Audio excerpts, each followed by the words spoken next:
Today is a freaking day, man, in the Cuomo saga, because this is 1 year today since the just ghoulish March 25th order, where he imported and guaranteed the import of people who had COVID-19 into nursing homes, as well as people who they would not allow testing of many people who were brought into nursing homes.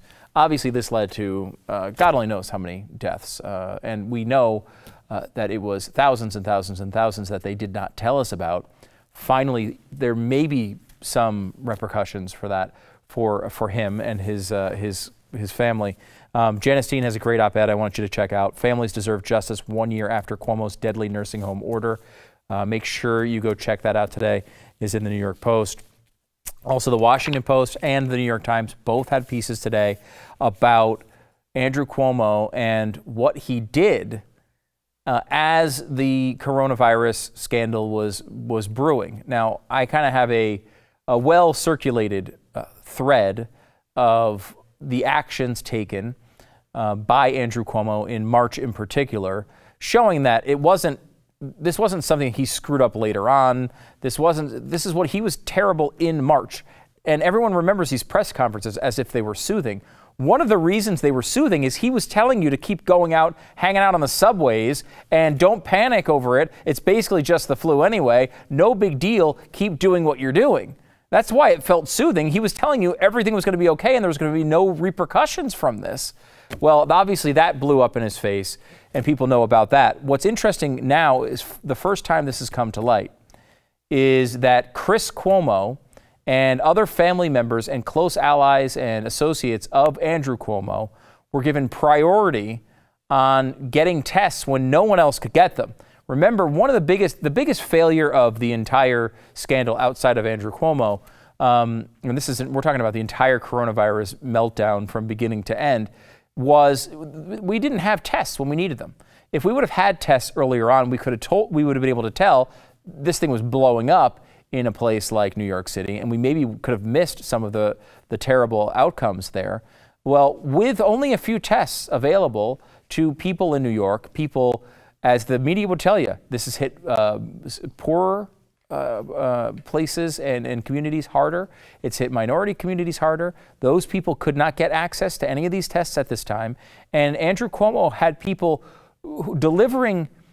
not only just delivering to Chris Cuomo tests when he needed it, when he got COVID, they delivered tests to him, took the tests on premises at his house in the Hamptons, and then used state police to transport the tests so he could get the results as quickly as possible. You want to talk about corruption? I feel like every time I talk about Andrew Cuomo, I'm 5 miles down a road further than I thought I would be before. Now, of course, it's natural to try to use your connections to try to get tests in the middle of a pandemic. You think you might be dying. Of course, you're going to do everything you can. The issue here is, of course, as a governor of a state, you can't give in to that. There are laws against that. You can't use your influence as governor to hook your family up with stuff that other citizens who paid for and can't get.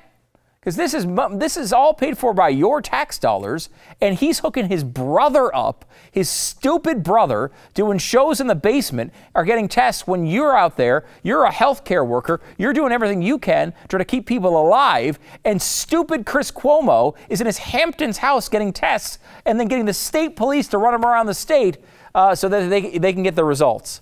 I mean, we should also mention, at this time, Chris Cuomo finds out he has COVID from getting hooked up from his governor.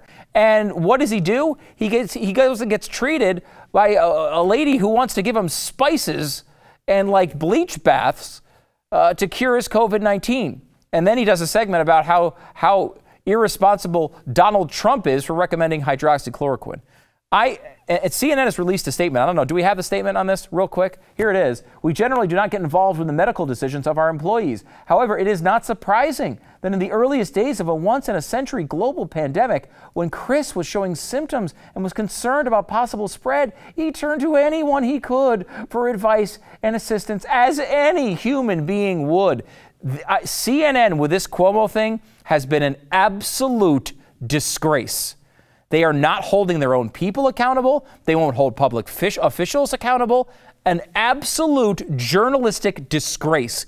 Everything they did in the Trump administration that pissed off conservatives is nothing compared to what they've done with Andrew Cuomo. An absolute disgrace, and they're favoring their own employees over the truth. Remember that, and hold them accountable as well when you make your choices for the news.